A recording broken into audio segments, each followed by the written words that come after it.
Tales from the Rails. Discovering the Stockton and Darlington Railway. The railway that got the world on track. Hello and welcome to our 8th Tales from the Rails, our monthly podcast on the Stockton and Darlington Railway, the railway that got the world on track. This podcast is going to get you in the party mood as we explore the S&DR celebrations and commemorations. My name is Caroline Hardy. And my name is Archie Mackay. I'm an archaeologist and the editor and a trustee for the charity, the Friends of the S&DR. And I'm managing editor of South West Durham News, a small independent publisher of 4 community newspapers, including the Shildon and District Town Crier, produced right here in the cradle of the railways.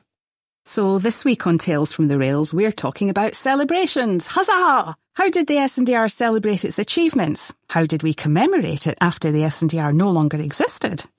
We'll be talking about bunting and banquets, cold collations and cavalcades, statue unveilings and speech-making, exhibitions and processions, crocheting and model-making, and we'll even get the Druids in. This month's stars of the S&DR will be Thomas Meynell, who didn't say much on one notable occasion, but has truly left his mark as music lover and chair of a good party. We'll also be letting you know about the latest news, so plug in your headphones and enjoy the ride on the railway that got the world on track. Tales from the Rails. This podcast is brought to you by the Friends of the Stockton and Darlington Railway, a registered charity set up to safeguard and promote the heritage of the railway that got the world on track. You can join us by visiting our website at www.sdr1825.org.uk. So, how to party like it's 1825? 1829. 1830? 1842. 1875? 1925. Or 1975, but not 2000. So, in case we haven't mentioned it before, 2025 will mark 200 years since the opening of the Stockton and Darlington Railway. Such celebrations have taken place regularly in the last 200 years, starting with the opening day itself. There were also celebrations when most of the branch lines opened. These celebrations took a common form and had a common purpose. Once the S&DR was amalgamated with the NER, the nature and purpose of these celebrations changed. These took place in 1875 for the Jubilee, 1925 for the Centenary, 1975, which was the 150th anniversary. Nothing happened in 2000, embarrassing, and now we're preparing for the 200th anniversary in 2025. So what was the purpose of these celebrations? We all like a good party, but the Quakers, who largely funded the railway, actually didn't like a good party at all, did they? So, Caroline, was there a difference between the opening day celebrations and subsequent commemorations once the S&DR as a company didn't exist? Well, they had a different purpose. 1825 was about showing how the railway could be used, not just by colliery owners, but by mill owners, other extractive industries, and passengers, of course. It created a spectacle that was reported around the world, thus engaging the interest of foreign engineers and promoters. And of course, as a result of that, they were looking to create a market for the newly founded Robert Stevenson & Co., set up by S&DR key players in 1823. 1825 started the celebratory format with the creation of a processional train along the route, and this included wagons filled with goods likely to appeal to local businesses, plus passengers. Music was an important component of the celebrations and some sort of hospitality for invited guests. The opening day was also declared to be a bank holiday, so people could have time off work to watch the celebrations. Large flags on the train made declarations of commercial success and reinforced the company motto of Periculum Privatum Utilitas Publica. Workers and directors were distinguished by the wearing of blue ribbons or sashes. On the S&DR, the invite list was mainly engineers and business owners, but as confidence grew in the railway experiment, other railway companies in other parts of the UK would actually have royalty attending, or the nobility at very least. So, what was the next S&DR celebratory event? Well, the first branch to be opened after September 1825 was the Yarm branch in October of that year. The opening was described by the Durham County Advertiser on the 22nd of October 1825 as follows. On Monday last, the first regular supply to Yarm consisting of 20 wagons arrived at that place and were immediately sold at about half of the price that the inhabitants were accustomed to pay. In the evening, about 60 respectable tradesmen met at the New Inn at the end of the Yarm branch of the railway to celebrate the event, as also that of the opening of the said inn, where an excellent supper was provided by the landlord, Mr. Snowdon. Mr. Meynell's band attended and performed several appropriate airs during the evening.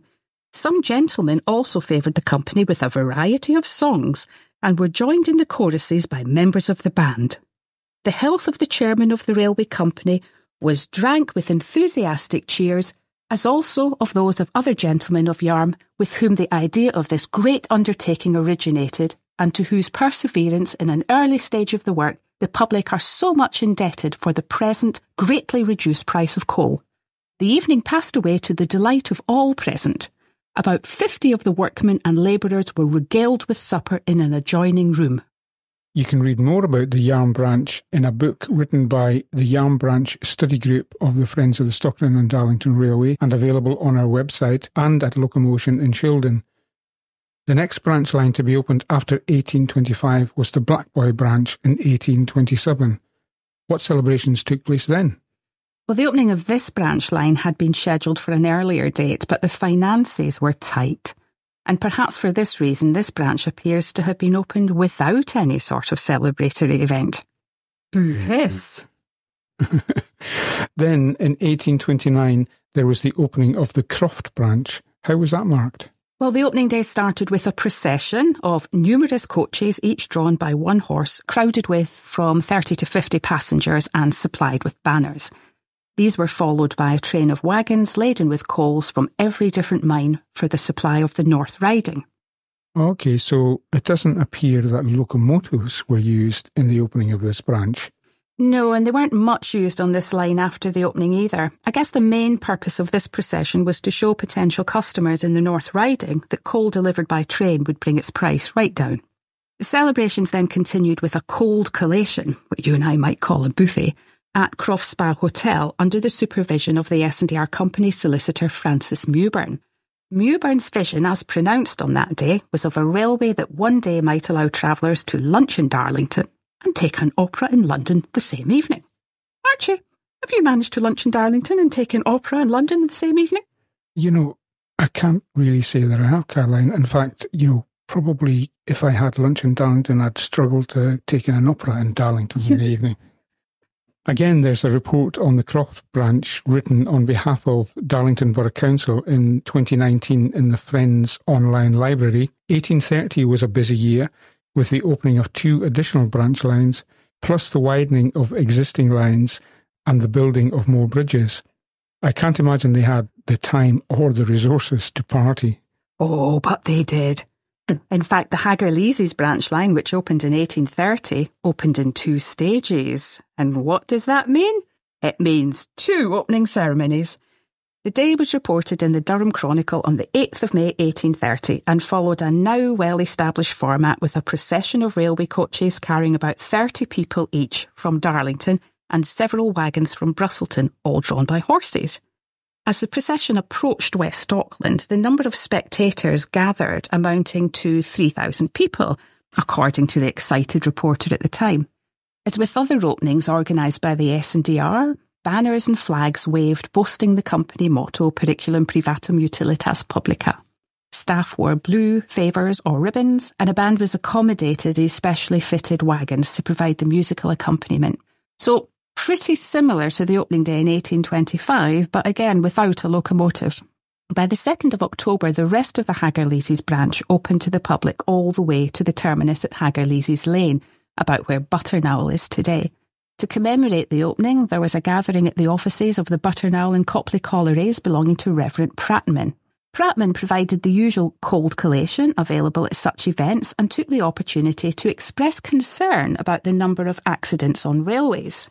I think Prattman might have been quite a tricky customer and was a bit cheesed off that it had taken so long to get to the area where he owned mines on the track. However, maybe this was a set-up and offered an opportunity to correct some myths about railway accidents. So Joseph Pease responded with a speech correcting some of the erroneous information that had been spread about accidents on the S&DR after the death of Lord Huskisson at the opening of the Liverpool and Manchester Railway on the 15th of September, only a few weeks before. This included mistaken figures in the press, suggesting that the S&DR had suffered 50 casualties instead of a mere 15. The rest of the open day followed what was now a traditional opening ceremony, and was reported in the local press as follows. Over to you, Archie. About 4 o'clock, the company proceeded down the railway in procession.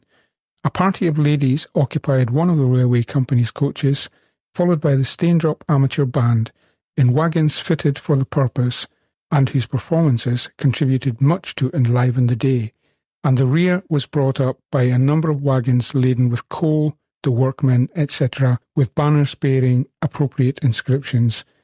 In this order they proceeded to St Helens, Auckland, where the company separated, highly gratified with the proceedings of the day. I have to say, it's quite unusual to see direct references to ladies having an active role at these ceremonies, so it was quite pleasing to find this. The multiple purpose use of the branch line was noted by the journalists in both accounts of the opening ceremonies, referring to coal and lead mining, and inexhaustible quarries of white freestone and whinstone, the value and utility of which, for the purpose of building and road making, are so well known and appreciated.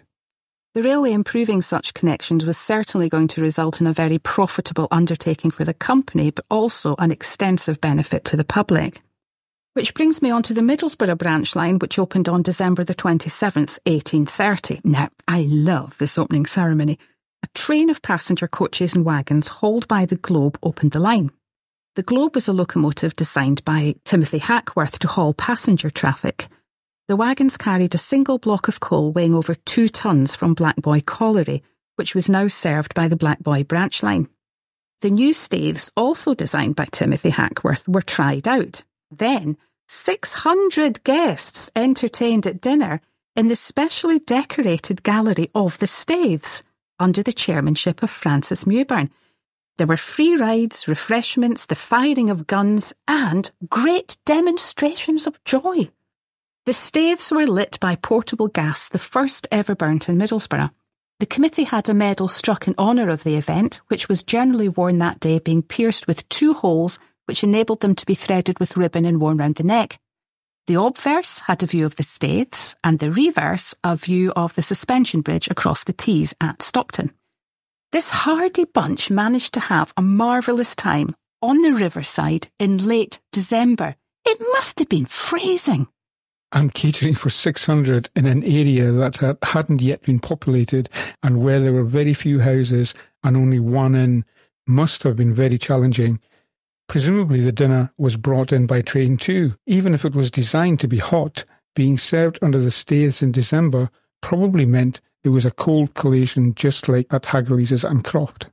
And this format continued throughout the life of the S&DR, but I just want to mention one other opening ceremony, largely because it's another wacky one. This was the opening of the Shildon Tunnel, then called the Prince of Wales Tunnel, in 1842. The tunnel provided a more direct and efficient locomotive-powered route into Weardale and took traffic away from the less efficient inclines. So, I've borrowed heavily from an account of this opening by Chris Lloyd for the Northern Echo back in 2007, and also an earlier account from the NER magazine of 1913. At 10 a.m. on Monday, January the 10th, 1842, a ceremonial procession set off from the Cross Keys Inn in Cheapside in Shildon. Sadly, that inn's no longer there. It was led by a Union flag with the resident engineer, Luke Wandless, directly behind.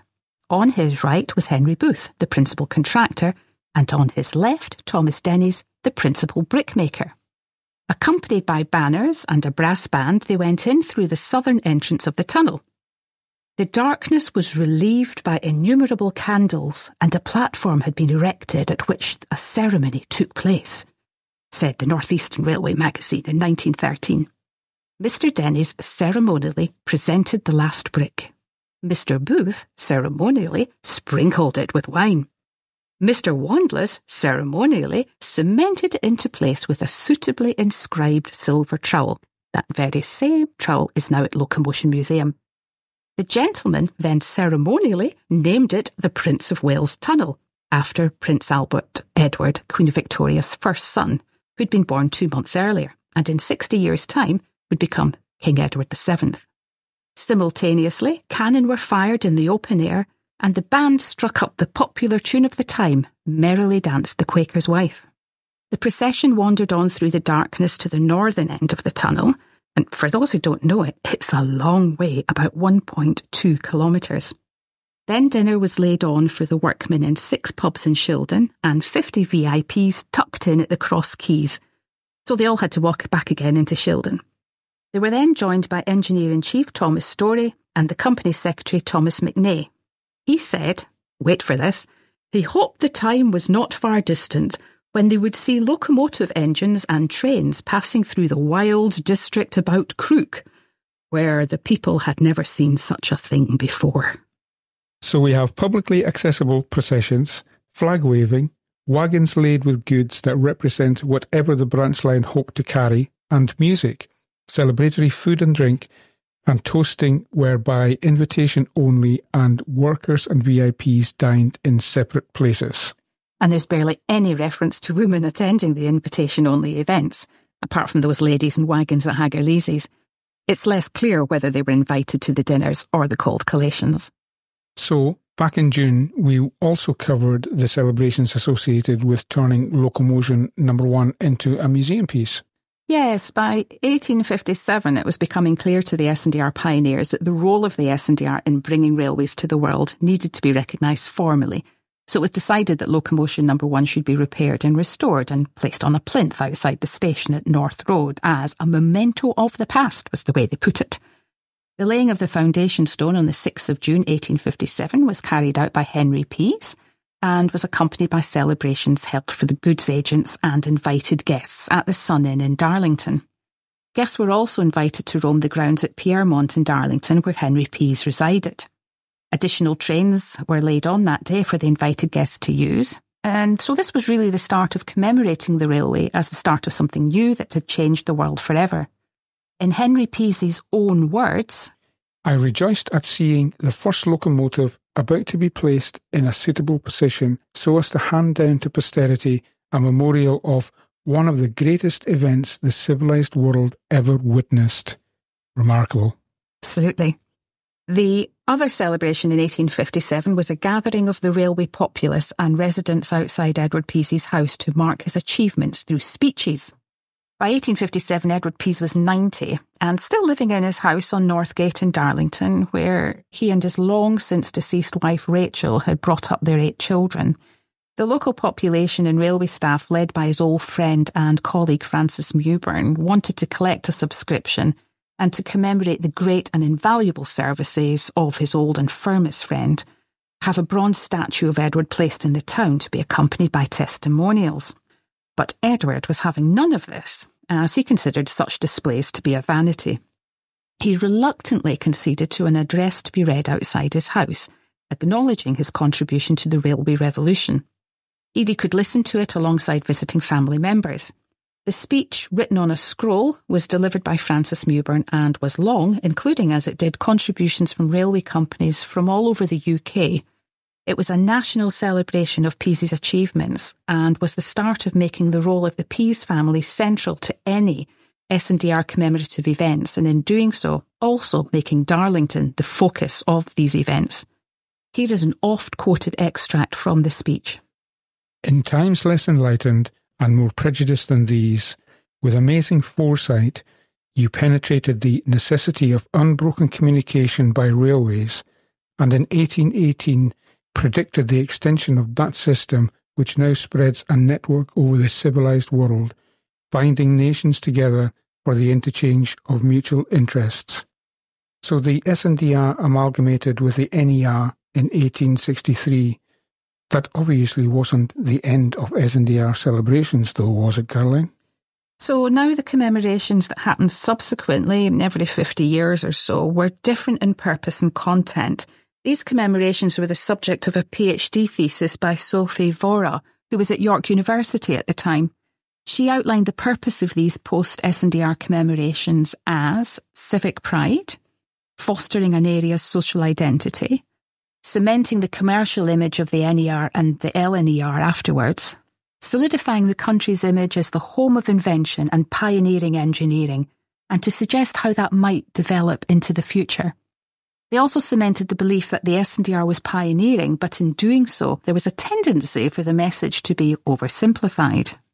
And I think that continues to be a problem today. Certainly is. So if the S&DR didn't exist anymore as a fully independent body, who organised the parties? These post-S&DR commemorative events were steered heavily by the railway companies in 1875 and 1925. Yes, to enhance civic pride, but they also had a commercial value in promoting and enhancing the image of the North Eastern Railway, which amalgamated with the S&DR in 1863, and the LNER, which was formed in 1923. They were national and international events, but it was also simply fashionable at the time to mark centenaries and jubilees, and the more that were celebrated generally, the more other communities joined in with greater spectacles celebrating the past. And in looking to the past, back to 1825, the companies used this to gauge progress achieved since then and to solidify their position in the present as an important and relevant modern invention, and to further suggest how it would continue to develop in the future. 1975 was slightly different, as it was steered by an S&D 150 committee who worked over 3 years to bring a range of events, especially within a festival week in August. Obviously, this was because railways had been nationalised by then, and so we didn't have individual companies to set the celebratory agenda. With each celebratory event, there was a procession or cavalcade, and an exhibition where locomotives were lined up to create a relative chronology, so a narrative was presented backwards in time and forwards to the future. Locomotion number 1 was invariably at the beginning, but now one could also admire the advances achieved since then with significantly larger and more powerful machines lined up alongside, dwarfing the little 1825 engine. So let's start with 1875, 50 years after the S&DR opened, and only 12 since it was amalgamated with the NER. What happened to commemorate the S&DR's Jubilee, and what was the intended message? The 1875 events concentrated in September of that year and appear to have been mostly in Darlington. An exhibition of locomotives was held and a statue to Joseph Pease unveiled at High Row in Darlington, the two elements linked by a procession. This procession had representatives from various groups, including directors of railway companies and mayors of numerous towns and cities, and the Pease Memorial Committee. But what you might not expect included friendly societies in the following order, each in the procession, 4 abreast. Temperance societies at the front, then the Free Gardeners, then Foresters, then Friendly Society, then Oddfellows, which had 4 groups, the Kingston Order, the National Independent, Grand Unity, and an Independent Order, then Smiths, then Druids, then Stonemasons. Wow, Druids. So what were the Druids doing there? Well, they were not the Iron Age priests from ancient Britain and Brittany, but they were. But not in this case. They were one of the friendly societies formed where groups of workers joined together to provide sickness benefit schemes. So they might meet in a pub and each chip in some money to a kitty to help out colleagues fallen on hard times as a consequence of ill health, or, if appropriate, their widows and children. They formed area groups or lodges, and they like to operate like a secret society with rituals and secret handshakes. So a bit like the Masons then? A wee bit like that, yes. The Ancient Order of Druids was formed in London in 1781. Its motto was justice, philanthropy and brotherly love. Schism in the community led to a split in 1833 and a new motto for the new group, United to Assist, which was a bit more inclusive. They named their friendly society after the Druids because it was felt that the Druids were protectors of ancient Britain and Brittany. Such friendly societies were popular in coal mining communities, so we can see why the Druids and the other friendly societies were included in the procession. Yeah, so back to Darlington in 1875. So, as we've heard, Joseph's father, Edward, had refused a statue, but the younger generation took a different view. Joseph, who had held important roles with the S&DR since he was only 19, was also the country's first Quaker politician. In fact, there were plans to erect a statue to Joseph Pease before the Jubilee celebrations were planned, but there was obviously a distinct advantage in combining the two events, consequently show the extent to which the Peases, who were still active in the railway and local politics, were the constant thread that ran through the railway history. It was also an opportunity for Darlington to promote the idea that Darlington was the start of the modern railway, and it certainly featured much more than Shildon or Stockton in the events. The day was declared a public holiday throughout the district. 100,000 people are said to have filled the streets, 80,000 of them arriving from out of town in special trains. All the mayors of the United Kingdom were present for the unveiling of the statue, a service performed by the Duke of Cleveland, whose family had over the years actually attempted to thwart the development of the S&DR.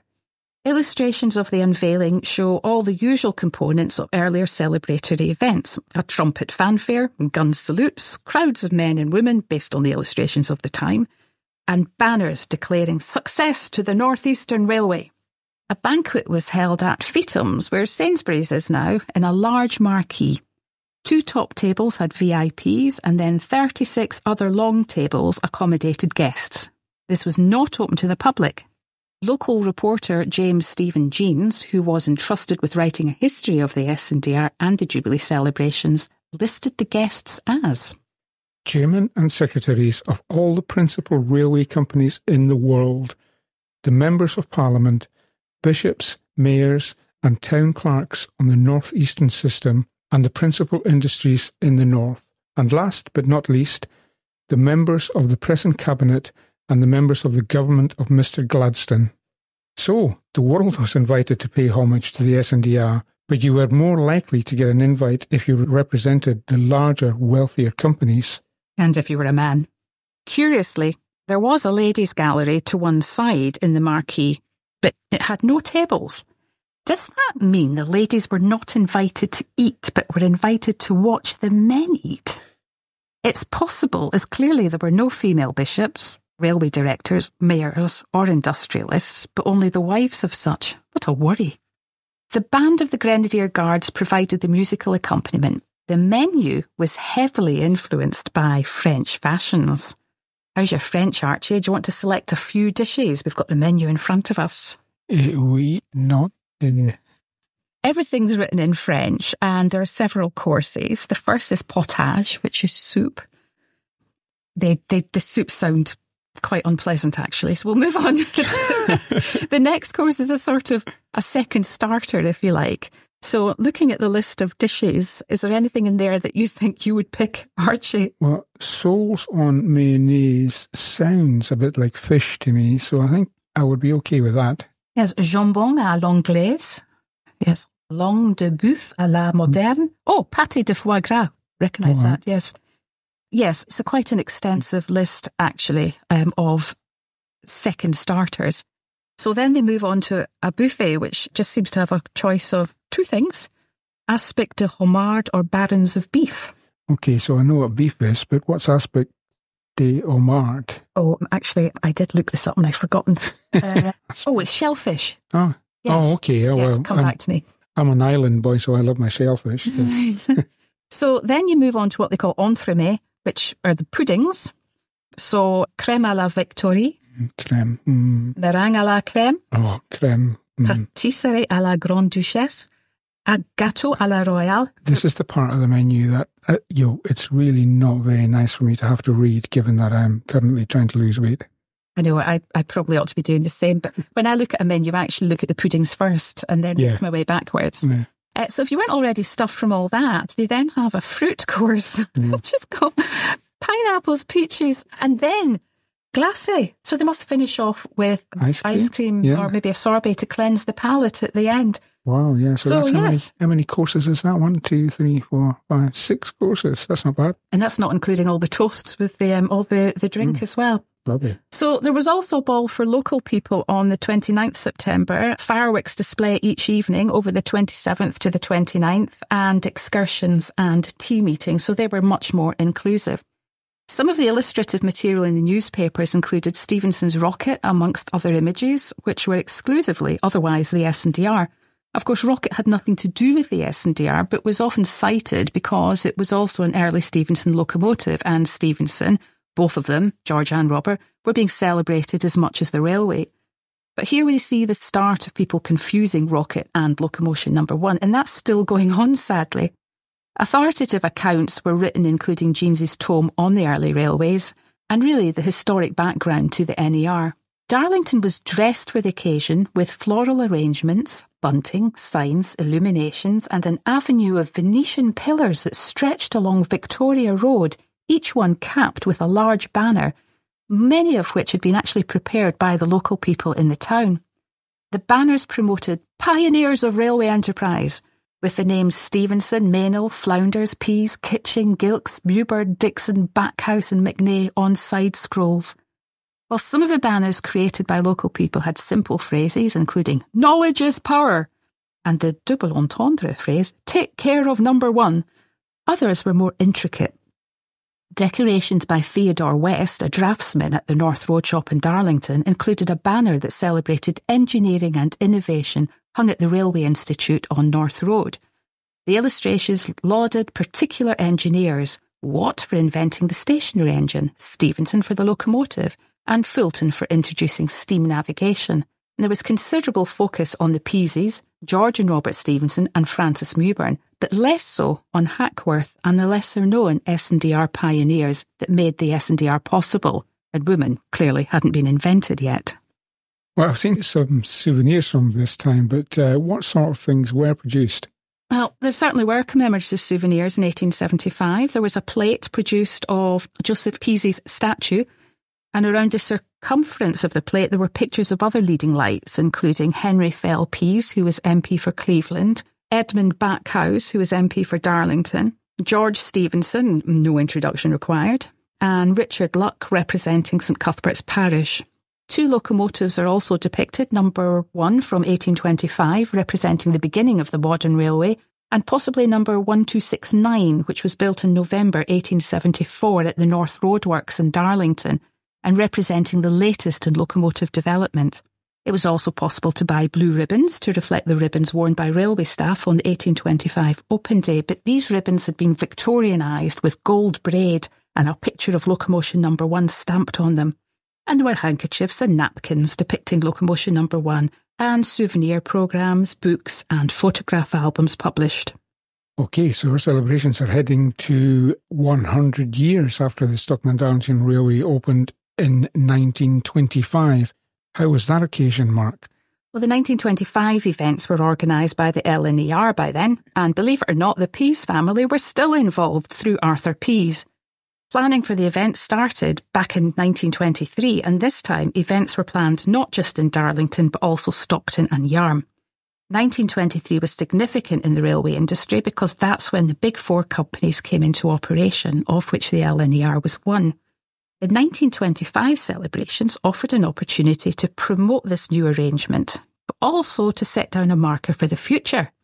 A future where cars are beginning to offer a practical alternative to passenger rail travel. The presence of royalty gave the celebrations a national flavour, and the international guests attending the International Railway Conference from the 22nd of June to the 4th of July gave the celebrations an international flavour.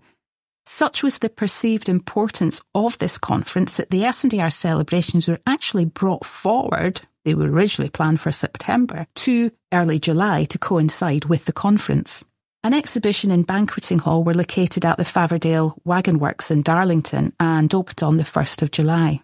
The exhibition displayed the usual relative chronology of pioneering locomotives plus smaller exhibits, and the rolling stock was sourced from the big 4 companies and the Metropolitan Railway Company. The exhibition area was surrounded with a motor park, tea rooms, loos, and the St John's ambulance station in case the excitement all got too much for some. Once again, there was a banquet for invited guests at Faverdale and a lunch for the Duke and Duchess of York, who were later King George and Queen Elizabeth, and invited guests only at Stockton Borough Hall. There was a procession of locomotives along the line and royal progresses in Stockton and Darlington town centres. The procession was available to view by a range of spectators. A grandstand was erected where Teesside Airport is today, with paid plank seating provided for members of the general public, and a section of the fields nearby was reserved for the car club, and the public were charged sixpence to view the cavalcade from the fields in Yarm next to the line. The programme described the procession as thoroughly representative of a century of progress in the art of providing comfortable travel. In amongst the railway vehicles, there were a series of tableaux to show the evolution of the wheel in transport, with a banner above each saying how long since the present day each of these scenes were set. They make for slightly uncomfortable viewing today. Locomotion number 1 was no longer up and running, so an engine was attached to it and a wet newspaper lit and sent up the chimney, so it looked like it was smoking. It hauled a replica train, which included the version of Experiment, where it looks like a garden shed, and that version is largely discredited now. A plaque was unveiled by the Duke and Duchess at St John's Crossing in Stockton. This plaque claimed that here was where the first passenger was booked in 1825, but this is hogwash. The buildings weren't even there in 1825. Neither was it the terminus in 1825, and at that date passengers would have booked in inns in the town centre that ran the service, not walked to the outskirts where there was a well and the main line passed but nothing else. Notably, all the events could be attended by train, and visiting locomotives had large areas of marshalling yards to gather in. And souvenir programmes featured not just the events but adverts from local businesses, all seeking to establish a link with the pioneering vision of the S&DR, the great men associated with it, and their business ambitions. So you mentioned earlier that by 1975, 150 years after the S&DR opened, the NER and the LNER no longer existed and the railways were run by British Rail. How did that work out? So these commemorations were organised by the S&D 150 Committee. The main event that most people remember is the steam cavalcade. It was only a few years since steam had stopped being used on the railways, and the large railway works at Darlington and Shildon were still open and functioning. If locomotion number 1 hadn't been fit to run in 1925, it certainly wasn't 50 years later. Under the supervision of Mike Sato, student engineers with the support of local businesses built a replica locomotion number 1, which was used in the cavalcade. Harold Wilson, then Prime Minister, was one of many to visit. And you can see the photos of Mike Sato and his team building the replica on the Friends website. Just look up the archive section. Behind the scenes, education packs were produced by the local education authorities, books written, and a huge range of souvenirs such as mugs, glasses, plates, inexplicably showing an early locomotive that wasn't locomotion number 1, ties and table mats, coasters, posters, aprons, flower pots, ashtrays, and my favourite, a tin of steam. Have you seen the tin of steam? No, I haven't. Does it make a whistle or anything? No, it's a tin. It's got a picture on it of a steam engine. It says it's a tin of steam, but it defies you to say otherwise, because by the time you've opened it... You didn't open that, do you? No. Do you think people would still buy that? Quite possibly nowadays. Hackworth's house was rescued thanks to the exertions of the Hackworth family and Sedgefield District Council, and was opened by the Queen Mother back after her earlier trip in 1925 when she was Duchess of York. North Road Station was rescued from vandalism and decay and turned into a railway museum opened by the Duke of Edinburgh. And Robert Young's book on Hackworth, which was first published in 1923, was published again, and souvenir programmes were produced. The adverts on these programmes yet again promoted local businesses who were keen to make a link between the pioneering spirit of the S&DR and their business. Photographs from 1925 were published in it, and a section of locomotives through time, finishing with a high-speed train. A special radio station operated. The 1975 equivalent of our podcasts, I suppose. I guess so. I haven't actually heard any of them. I don't know if any are out there in an archive. There was also a display of locomotives and coaches, a festival of railway films, a railway book and print fair in Darlington. There were flower displays, jewellery exhibitions. Peyton and Baldwin's worked with the S&D 150 committee to produce an exhibition called Fashion Through the Steam Age. Schools, photography clubs, art galleries all did their bit, while country dancers and brass bands performed throughout the summer. And pre-arranged visits could also be made to Cleveland Bridge and Engineering Company Limited, Cummins Engines, Darlington and Simpson Rolling Mills, Wessel Limited and Peyton and Baldwin's. The main railway exhibition was at the Magnet Bowl in Darlington and was opened by Willie Whitelaw, who many of us will remember as a politician, but he was also the grandson of Sir William Whitelaw, the first chair of the LNER. 15 railway companies from across the world were represented here, and the display was wider than locomotives and coaches provided by museums and private collectors. There was an operational model of the S&DR built by the members of the Americana Model Railway Club of Darlington. There were exhibitions of early locomotive paintings, contemporary models of early locomotives, a display of railway lighting systems, a model of an NER breakdown crane unit, souvenirs, and many more. The entrance was via a souvenir ticket, which was a replica of an original S&DR one. Entry was 40 pence for adults, 20 pence for children and for old age pensioners, but these old folks were only allowed in, at that rate, Mondays to Fridays. Stay at home at the weekends. Walk routes were created to explore the inclines, but not all of these seem to have resulted in permanent rights of way, so we're having to go through all this again for 2025. Darlington, it was said in the souvenir programme, will always be remembered as the birthplace of all railways.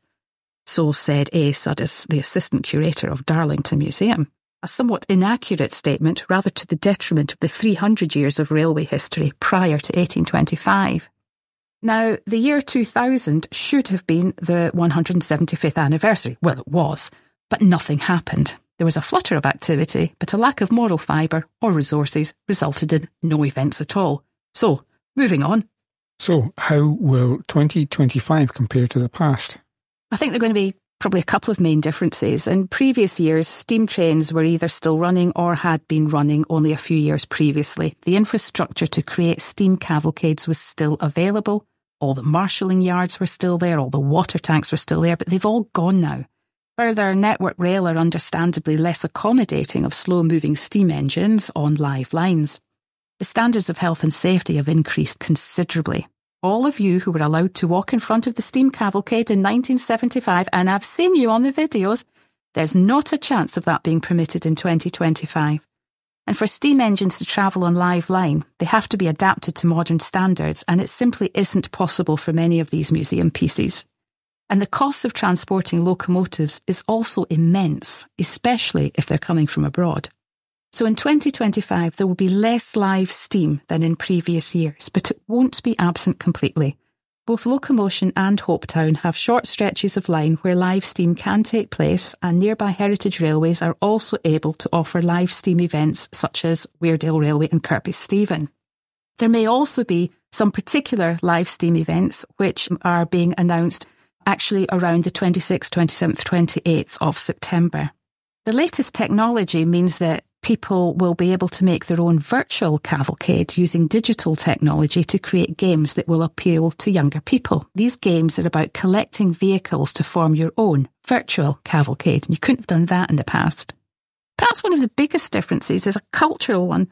To what extent will businesses be involved? In 1975, we were still a manufacturing country, but it's maybe less true now. We no longer have a nationalised rail industry, or at least not wholly. And the business of rail operators owning rolling stock and another business owning the track has taken us right back to 1825, and that can make it a bit more difficult to coordinate events. That means fewer manufacturing businesses will be opening their doors to show off their innovative wares. Importantly, it's not clear to me to what extent we'll be looking forward as well as backwards, using the anniversary as an opportunity to celebrate modern innovation. We do have international businesses along the line, and the Friends have already engaged with Hitachi, A.V. Dawson and Husqvarna, who've leapt at the chance to get involved and are keen to make links with the S&DR story. But will we see the latest in rail technology as part of the celebrations? Will they have something to celebrate and look forward to? Will rail travel be promoted as part of the solution to climate change by creating sustainable, affordable and reliable travel options for the public? The cynic in me suggests that we're quite a long way from that. Will 2025 give the government or rail operators an opportunity to announce aspirations for the future? Will it be used to promote the renationalisation of railways suggested in the King's speech this year? The culture of current innovation and forward-looking technology as it has previously sat within the celebrations is still not clear to me, but this may well change by 2025. But in many other respects, much of what happened in 1975 will be happening again, but using different technology. Although flower arranging, crocheting and knitting and Morris dancing may not have changed very much at all, and we will be seeing the replica locomotion from 1975 in action once more. One big change I fully expect to see, or at least I hope we do, is more women participating in the main festival events. Indeed, the festival director is a woman, Nikki Halifax. No more invitations to gentlemen only, please. No more sidelining women to viewing calories when the men live it up on fancy food. No more overlooking their contribution when we write the history of railways. Bugger that. So here are my toasts, in the spirit of toasts given to every celebratory event in the past. To businesses and the wealthy who invest in their communities just as the Quakers believed we should do. To volunteers who have done much of the work that will make 2025 a success and beyond. To innovation. To creating opportunities for everyone. To everyone who excelled after getting a second chance at education. George Stephenson is your role model. To everyone who waited until they retired to excel. Edward Pease is your role model. To the musicians that make every celebratory event more fun. And finally, to the women who help make it happen by supporting their families, by taking over businesses and running them while caring for their families, who gathered their skirts and migrated to pastures new, leaving their support network behind. To the women who've been forgotten, who didn't get an invite at the banquets, the cold collations, or the respected suppers. Here's to you all. Stars of the S&DR. Well, Caroline, thank you very much for all of those additional toasts, as if it wasn't enough to have all of those celebrations from 1825 onwards. I'm now thoroughly sozzled. But yes, Stars of the S&DR. Who do we have this month? Well, Thomas Meynell was at the heart of most celebrations while the S&DR was still functioning. He was born in Craythorne, North Yorkshire, on the 11th of April 1763, the son of Joseph Meynell and his wife Frances Newsom. On the 28th of August 1804, he married Teresa Mary Wright in London. The following year, they had a son, Thomas, named after his father, and in 1827 they had a daughter, Teresa, named after her mother. No worries about what to call the first two children then. Then they had another son, Edward. He was an eminent local landowner with seats at the Friarage at Yarm, now Yarm School, and Kilvington near Thirsk. Unlike many landlords who viewed the Stockton and Darlington Railway in a negative light, Meynell was enthusiastic about the scheme and saw its economic opportunities. Meynell employed Jeremiah Cairns as his land steward in Yarm. Cairns' sister was wife to an engineer from South Wales, George Overton. In 1818, Overton was employed to conduct a survey ascertaining the benefits of Canal versus railway, and he came down on the side of a horse-drawn railway from west of Shildon to Stockton Wharf. As a result of this, Overton was to produce the first plan of the route for the S&DR, which was the subject of the 1821 Act of Parliament. Meynell purchased £3,000 worth of shares to support the railway. In recognition of his status as a major landowner and his support of the railway, he was appointed the chairman of the Stockton and Darlington Railway on 12th May 1821, although he served in this capacity for earlier versions of the committee before the company was formally founded. An early committee meeting resolved that Meynell and Edward Pease should approach suitable candidates to build the railway, who appointed George Stephenson as the line's engineer. So here is Chris Lloyd of the Northern Echo to tell us all about the laying of the first rail in May 1822. On May the 23rd, 1822, Thomas Meynell had the honour of laying the Stockton Darlington Railway's first rail. He was pulled in his carriage by 300 cheering, singing navvies from his home in Yarm, 5 miles into Stockton, with the Yarm Town Band in front, joyfully umpiring away. With him was Benjamin Flanders, a Quaker who owned linen mills at Craythorne and who had invested heavily in the railway. For the occasion, a half-day holiday had been declared in Stockton, and at the town hall, Mr. Meynell and Mr. Flounders met the mayor of Stockton, Richard Jackson, and the recorder, Leonard Raisbeck. With the band still playing, they turned round on themselves and processed down the high street again to St. John's Well, a spring of apparently health-giving water that gushes out of the ground just outside the town centre. And now there gushes lots of traffic past it because it's the site of a busy road junction. Construction of the railway from Stockton to Darlington to Shildon had properly begun on May the 13th, 1822, and by May the 23rd they were ready for the grand ceremonial laying of the first rail.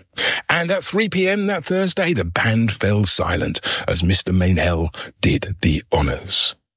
But he was a man of few words, and he didn't feel the need to make a speech. He didn't feel the need to say anything at all. Instead, a celebratory cannon, boom, was let off in a nearby field, and that was a signal for the band to strike up the national anthem.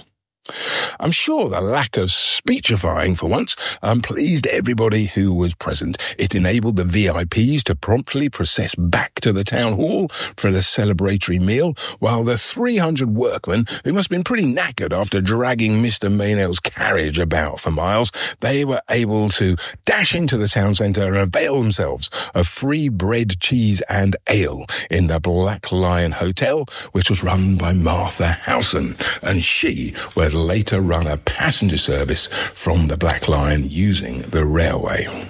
Now, all that free bread, cheese and ale ensured that the celebrations dragged on through the afternoon into the evening and much later into the night. And before closing time, an entrepreneurial young boy toured the streets of Stockton selling souvenirs of that historic day.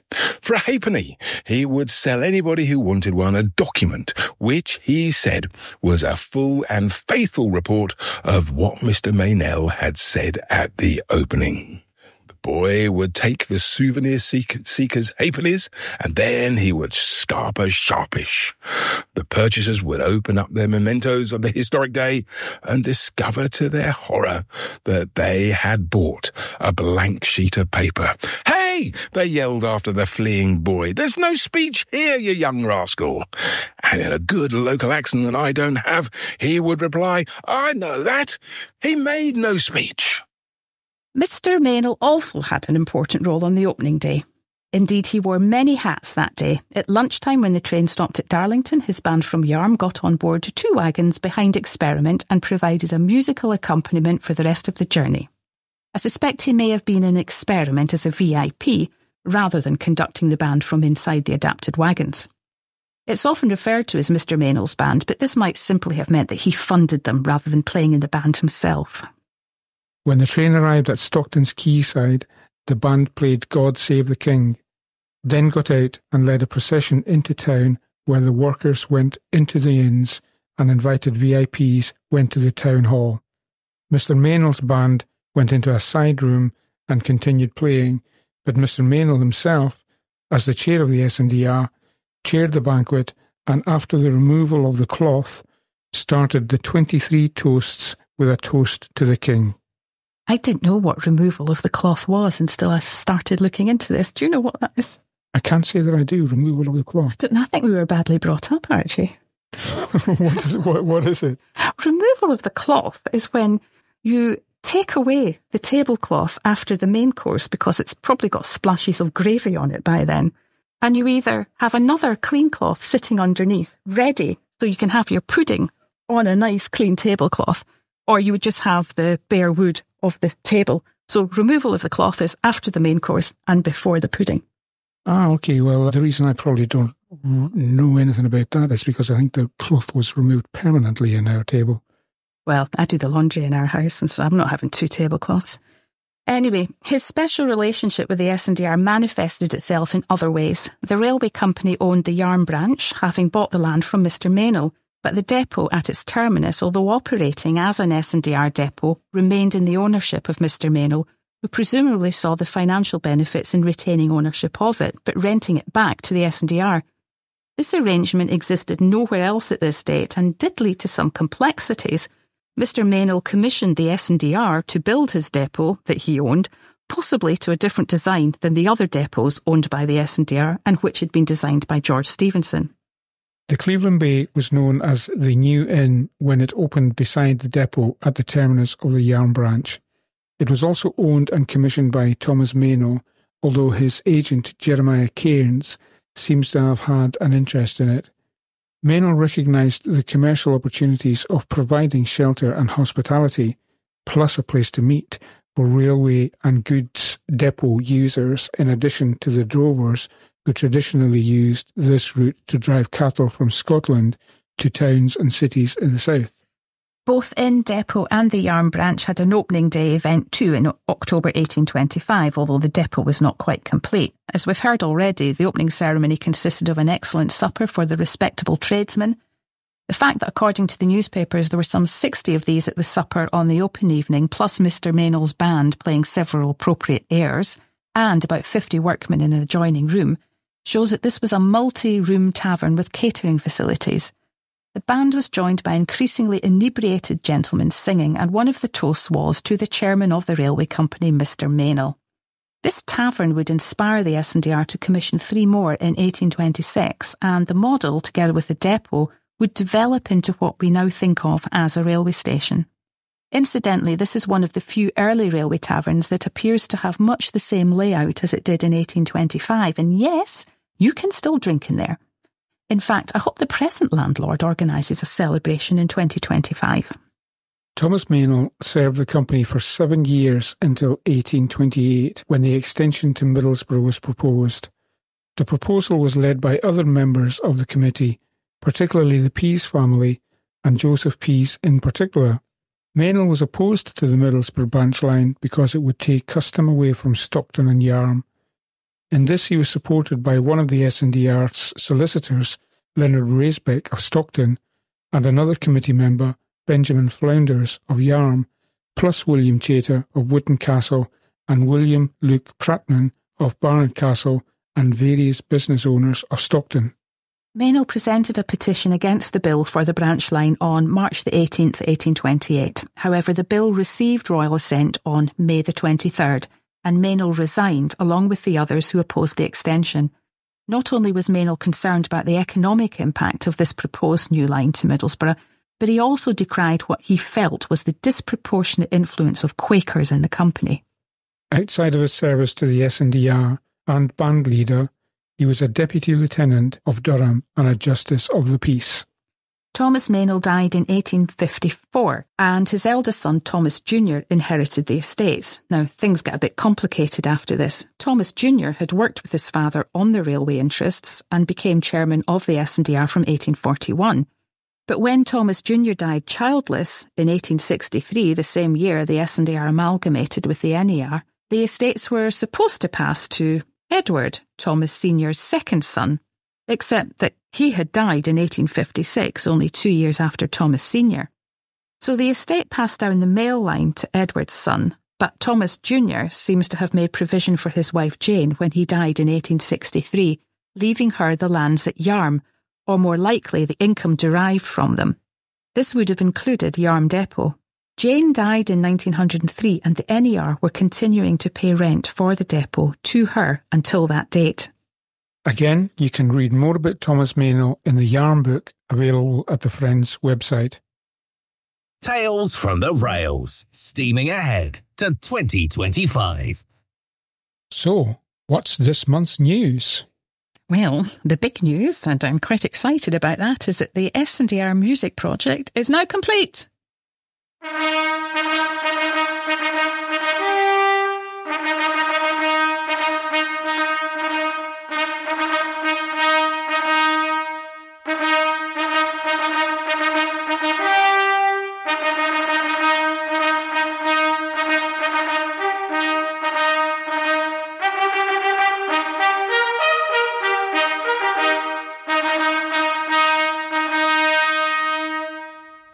We now know that music was an important part of the various S&DR celebrations. This music project reflects that played on the opening day of the S&DR between Darlington and Stockton, and at the banquet in Stockton's Town Hall, courtesy of Mr. Meynell's band from Yarm. So we commissioned a specialist group of musicians, the Queen Victoria's consort, to replicate this music on authentic instruments of the period. There are 9 tracks and a set of videos where the musicians talk about the instruments they are playing. The tracks are Auld Lang Syne, Duke of York, God Save the King, Hail, Star of Brunswick, Weel May the Keel Row, Old Towler, Scots Wha Hae, and The Railway Gallop. and Rule Britannia. This music will be available for anyone to download for whatever events you plan for 2025. And if you want, you can even sample the music or adapt it to make your own modern music. It's free. It's for you to enjoy and make use of, especially for 2025. The videos are also free to download and will be of particular interest to student musicians and educators. The project was funded by the S&DR Community Grant Fund and the Friends. So, do you want to hear some? The trumpet fanfare you heard at the beginning of this section is the start of God Save the King. But perhaps the jolliest tunes is Wheel May the Keel Row. This is a Newcastle Way song about the keels on the Tyne closely associated with the coal industry. Given that many of the people who made the S&DR happen came from here and even included former keelsmen, it is an appropriate song to have included.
I have to confess, the tune has always been a playground game tune for me. Cat's Got the Measles. I wonder if anybody else remembers that, or is it just me? I'm not going to say anything about age or anything like that. Yeah, so I don't think boys played it anyway. Oh, okay. Phew. Sticking with the musical theme, a new album inspired by the S&DR is due to come out in March 2025. The album is called Passengers and Pioneers and is by Sam Slatcher with 4 Northeast poets. Sam is an independent recording artist, singer-songwriter, and community arts facilitator. The first release is just out in advance of the whole album and is called Pioneers. This opening track begins with the story of George Stephenson walking through the night to convince stakeholders in Darlington to finance his creative vision for a modern passenger railway, which would set the world on track. So here is Sam's Pioneers.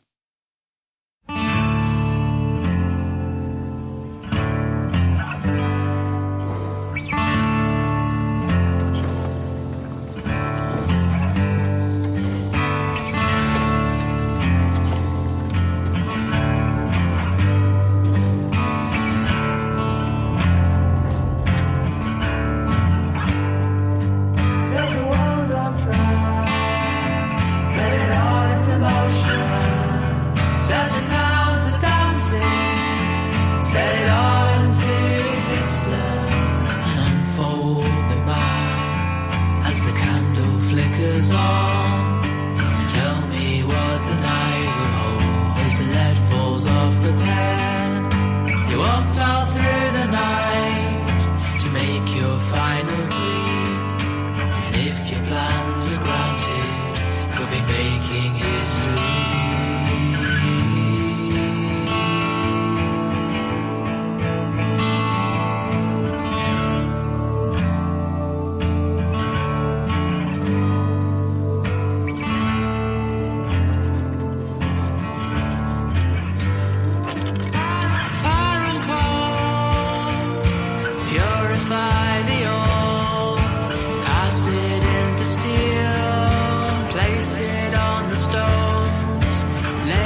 sky. Set this piece to life, bring her into fire. See what we become. She's ready now to run. Set the world on trial. Set it all into motion. Set the town to dancing. Set it all into existence. Like a wildfire of knowledge, looking for a home on the roots of the willow, breaks the ground below. Set the world on trial. Set it all into motion. Set the town to dancing. Set it all into existence. And unfold the map where the lines cross and dance, and carve veins through the valleys where all tracks lead the heart back.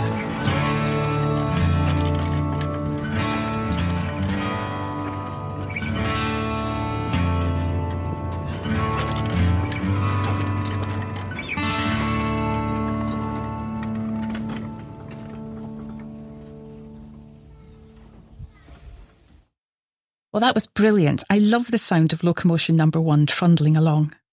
The album has been written using archive history and the inaugural railway journey in 1825 on the Stockton and Darlington Railway, and stories collected from those travelling and working on the line today. It will be performed in celebration of the 200-year anniversary of the S&DR. The release of this first single on the 27th of September marks the start of a year-long countdown to the bicentenary on the date of Locomotion Number 1's inaugural journey. The album was commissioned by the railway companies Cross Country and Northern that now operate the line, along with the Community Rail Network and Bishop Line Community Rail Partnership, featuring poetry from Lizzie Lovejoy, Carmen Marcus, Rowan McCabe and Harry Gallagher. To create the content, they each spent time as artists and residents on the historic line, still in operation from Bishop Auckland to Saltburn. The album tells the story of this short line connecting two northeast towns changed the shape of the region, the country and the world. From the global experience that railways became to the ways it brings communities together today. It draws on a letter written by a 14-year-old boy, John Church Backhouse, to his younger sister, describing his trackside view of that first journey in 1825. On news reports from the 100-year anniversary, and from testimonies of railway workers throughout the ages, from station staff to engineers to those who work on board. The songs and poetry also feature stories of passengers who commute, holiday, encounter strangers, meditate from train windows, find love, seek work, find pride and belonging, and experience a sense of homecoming on those same 26 miles of track that opened in 1825. The album was recorded at Blank Studios in Newcastle, produced by John Martindale. Sam and the Poets are making plans to tour the songs and poems at venues across the North East and beyond in 2025. So if you'd like to host them for a night of stories, songs and poems, get in touch with them at storylines2025@gmail.com. The Friends are still looking for subscribers for a beautiful new arty limited edition coffee table book, which will come out early in 2025.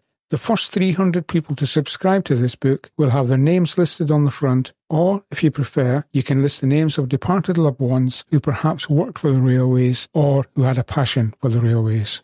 The photography will be mostly by Darlington-based photographer Peter Giroux and the accompanying text by me, Caroline Hardy.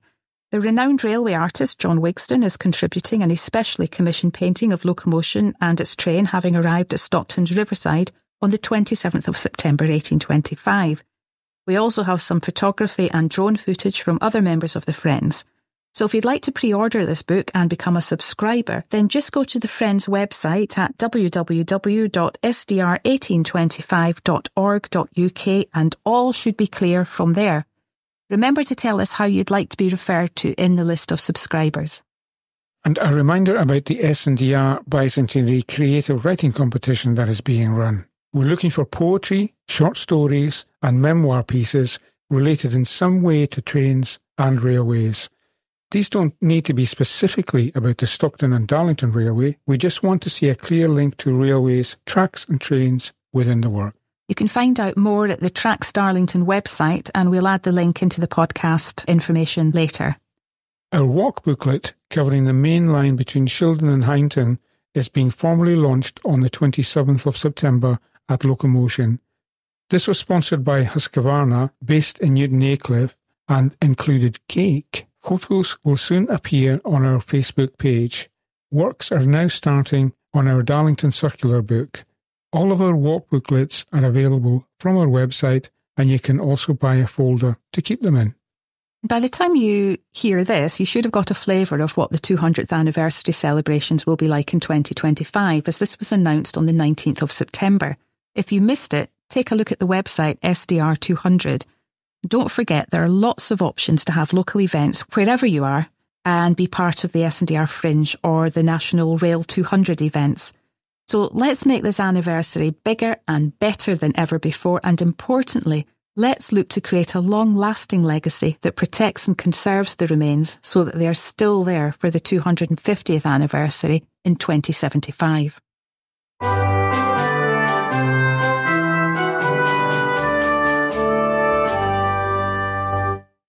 That's it for another month. Thank you for listening. Hopefully you're all now in the party mood. Time to get planning for your 2025 celebratory events, if you haven't done so already.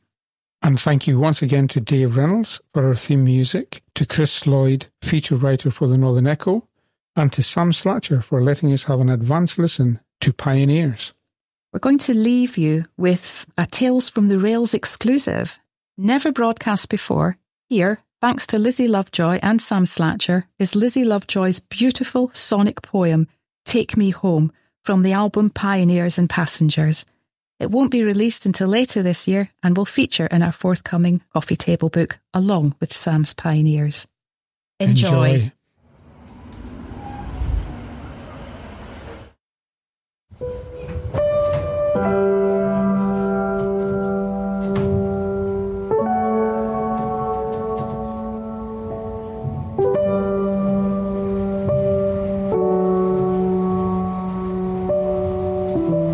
Take me home, to a place where the sea meets the sky, where seagulls cry out for your lemon tops whether or not you are willing to give it. Home to a place where every cliff face is familiar, where the north wind hits my face with the force of a hug from a friend you haven't seen in years. Let the tears that sharp cold brings be everything. Let it hold me, scold me for my time away. Warmth had never felt so cold when it's found away from home.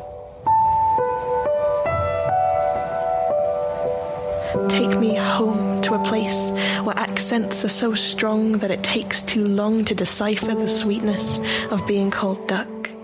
To a place where they say morning lass every time that I passed, where bridges are industrial.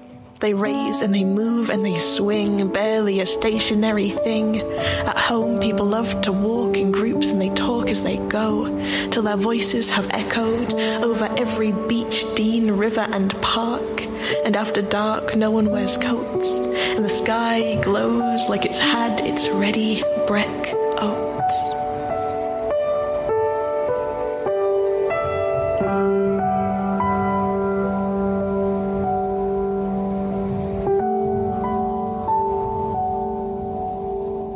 Take me home, to where words are real. People say how they feel, blunt and point blank, just as freely as they thank and they hug and they love and they give, because to live in my home is to be honest and raw, to walk straight through the door without knocking, because her house is his house is your house is home. We are not alone, because we are home, the people are home.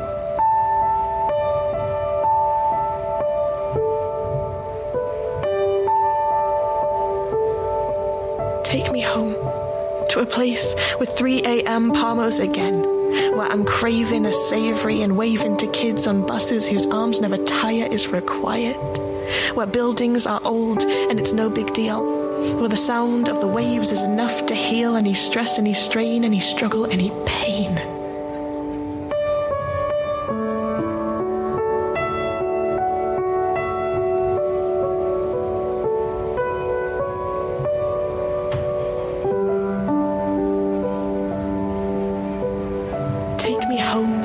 where it's 12 degrees, so everyone's knees are out for the sun and the heat.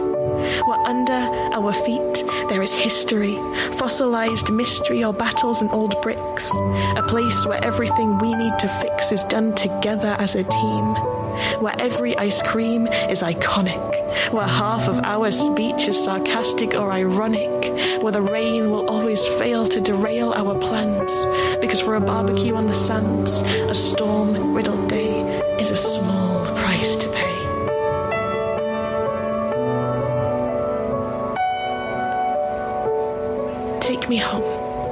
Take me home to them, to where the kettle's on again before I even ask. I'm so far, but the train is getting close, like it knows, like it can barely wait too, rather than just passing through. I am ready. Take me home.